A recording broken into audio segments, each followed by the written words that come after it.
ఇప్పుడు నా కాబోయే అల్లుడు తన ఆనందాన్ని మీతో పంచుకుంటాడు. ఆకాష్ రా.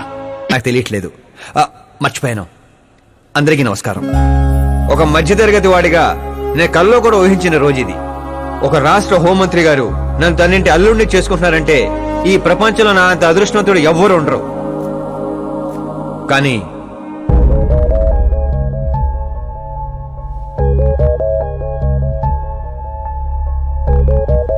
మీరందరూ నన్ను క్షమించాలి.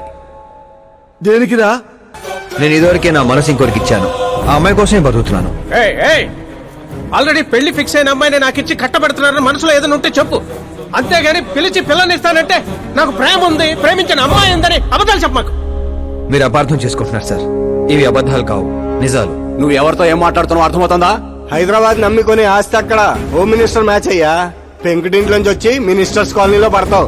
నేను ప్రేమించింది దేవత లాంటి అమ్మాయిని, ఆస్తునే కాదు సార్. యారా ఈడు మన ఫ్రెండ్ ఆకాష్ గడేనా? ఏయ్, ఎవరయ్యా అమ్మాయి? అంతగా ప్రేమిస్తే ఆ అమ్మాయినే చేసుకోవచ్చుగా. నాది వన్ సైడ్ లవ్ అండి. నిజంగా నువ్వు ప్రేమించిన అమ్మాయి ఎవరో చెప్పు, మేము దగ్గరుండి నీ పెళ్లి జరిపిస్తాం. చెప్పలేను సార్. చెప్తే మీరే నన్ను చంపేస్తారు. ఏంటి బాబో ఇది? సీఎం సమక్షంలో నిన్నెవరు చంపేస్తారయ్యా? ఒక రాష్ట్ర ముఖ్యమంత్రిగా నేను చెప్తున్నాను, నీ ప్రేమ నిజమైతే నువ్వు ప్రేమించిన అమ్మాయి ఎవరో చెప్పు, నేనే దగ్గరుండి మీ పెళ్లి చేస్తా. ఇంతమంది మీడియా సోదరుల ముందు డీజీపీ గారు ధైర్యాన్ని ఇచ్చారు, సీఎం గారు మాటిచ్చారు.